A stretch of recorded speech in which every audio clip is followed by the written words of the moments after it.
વિજય, ઊંઘ પૂરી થઈ ગઈ ગીતા. હા, તું હવે કેમ છે વિજય? તબિયત તો ઠીક છે ને? આ પ્રશ્ન તો મારે તને પૂછવો જોઈએ ને ગીતા, કેમ કે તે તારા જીવના જોખમે તારું લોહી મને આપ્યું અને મારો જીવ બચાવ્યો. આ બધું મને કેવી રીતે ખબર પડી એ વિચારે છે ને? આ લોકોએ મને કીધું. જો વિજય, તારી જગ્યાએ બીજું કોઈ પણ હોત ને તો પણ હું આ જ કામ કરત. અરે મેં તને કહ્યું તું ને યાર, એ આ ક્યારે નહીં બદલાય.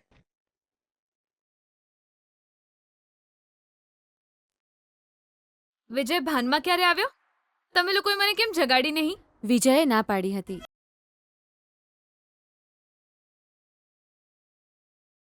કહ્યું સુવા દો બીજા. Hi hi Hi, hi doctor. Hi doctor. Hi Vijay. Hi doctor. How are you feeling now? I am fine doctor. Very good. તારો પતિ બિલકુલ ઠીક થઈ ગયો છે બેટા. 3-4 દિવસ સાર સંભાળ રાખવી પડશે. આરામ કરવો જરૂરી છે ને. દવાઓ લખી આપું છું એને, સમયસર આપી દેજો. Okay doctor. ડોક્ટર, મારે હોસ્પિટલમાં ક્યાં સુધી રહેવું પડશે? કોઈ જરૂર નથી. ડોક્ટર કરતા પણ સારી સેવા તારી પત્ની કરે છે. અહીં રહેવાની જરૂર નથી. આરામથી ઘરે જઈ શકે છે. આજે જ રજા આપી દઈશું તને. Thank you doctor. Thank you doctor. Welcome. Carry on. Bye bye.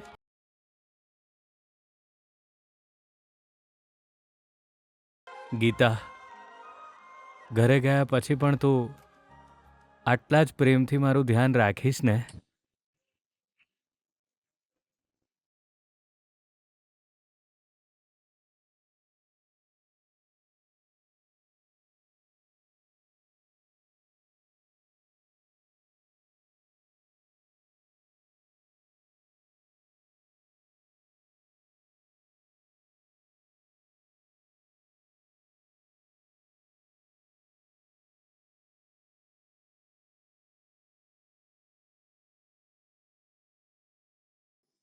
Gita,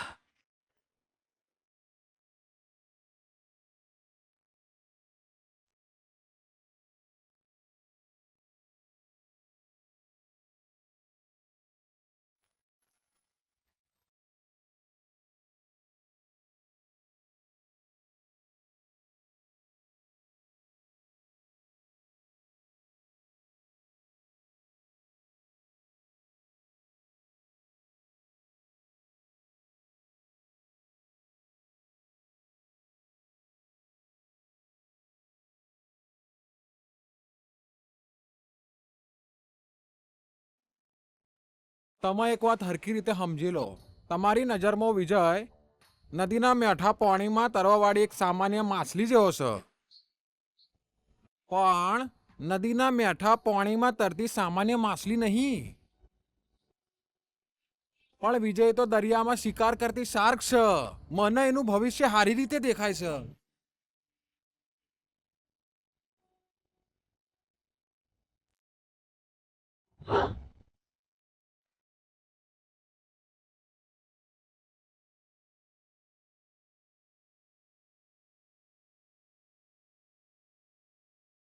આહાહા. આવું ભવિષ્ય અને તેવું ભવિષ્ય. કોળીઓ નોખ્યા વિના જ કેટલું સારું ભવિષ્ય કહી દો છો તમે. વિજય શાર્ક બનશે કે પછી કાચબો એ મને નહીં ખબર, પણ આમ જુઓ પેલા બે પેંગ્વિન ચેવા આવી રહ્યા છે, જુઓ તો ખરા.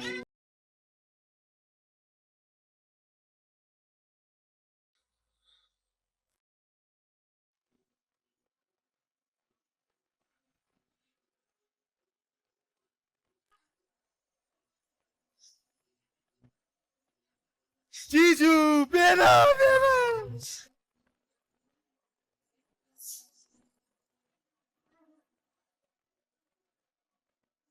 વિજય,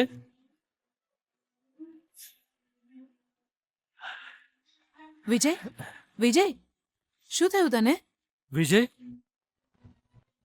વિજય શું થયું બેટા?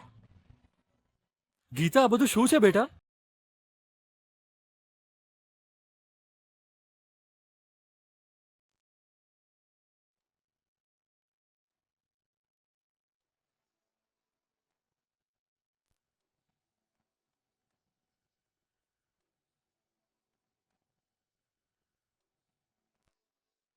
વિજય, શું આ થયું મમ્મા. બેટા? શું થયું તને? ગીતા આ બધું શું છે બેટા? વિજય તને જ પૂછી રહ્યો છું, શું થયું છે બેટા? ગીતા, બોલ ને બેટા. તું ચૂપચાપ ઊભી રહ્યો તો અમે શું સમજીએ? તમે ટેન્શન ના લેશો, એક નાનો એક્સિડન્ટ થયો છે.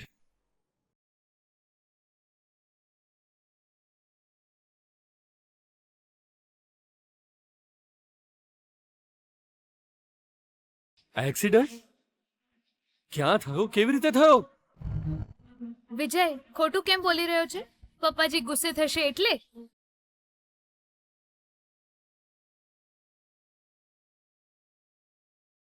ગીતા એ તો વિજય ખોટું બોલી રહ્યો છે, હે? મતલબ એક્સિડન્ટ થયો જ નથી. શું થયું છે બેટા? તું સાચું બોલ ગીતા. આજે તમે કદાચ સવારનું ન્યૂઝપેપર વાંચ્યું હશે. કાલે રાતે મંદિરમાં સિલિન્ડર બ્લાસ્ટ થવાના કારણે 8 લોકોના મોત થયા એ વાંચ્યું જ હશે. એમાં ખાલી વિજય જ બચી ગયો છે. નાની મોટી ઈજાઓ થઈ હતી પણ એનો જીવ બચી ગયો.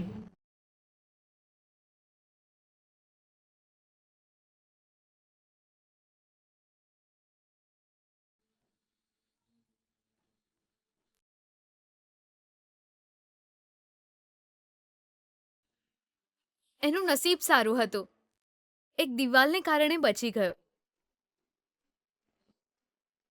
જીવનું કોઈ જોખમ તો નહોતું, પણ શરીર પર બહુ બધી વસ્તુઓ પડી, જેના કારણે વિજયના શરીરમાં એક મેટલનો પીસ ઘૂસી ગયો હતો. એટલે ઓપરેશન કરવું પડ્યું.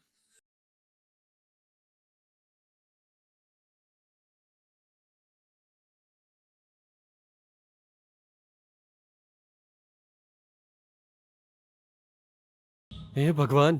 માફ કરી દો પપ્પાજી, કાલે રાતે આટલું બધું થઈ ગયું. પણ હું તમને ફોન કરીને હેરાન કરવા નહોતી માંગતી, એટલે મેં તમને રાતે ફોન ના કર્યો. વિજય હવે બિલકુલ ઠીક છે.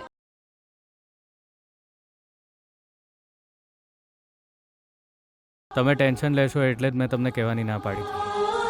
ડૉક્ટરે રેસ્ટ લેવાનું કહીને મને ડિસ્ચાર્જ કરી દીધો છે. આરામ કરીશ ને એટલે બધું ઠીક થઈ જશે. વિજય, તો પણ તારે અમને જાણ કરવી જોઈએ ને.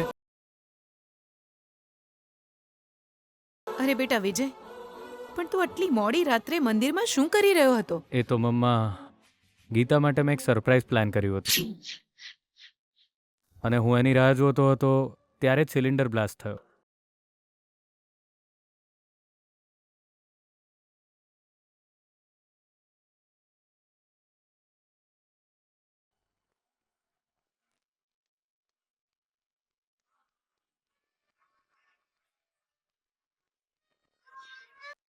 હા, રાહુ ગઈકાલે 3જા સ્થાનમાં પહોંચી ગયો છે.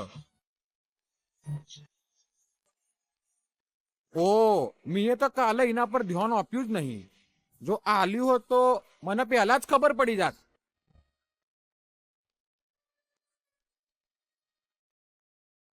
ભાનુ, રાત્રે મેં તને પૂછ્યું ત્યારે તે મને કહ્યું કે બંને ઘરમાં જ છે. એ તો એ લોકો બહાર ગયા એ તો મને ખબર હતી.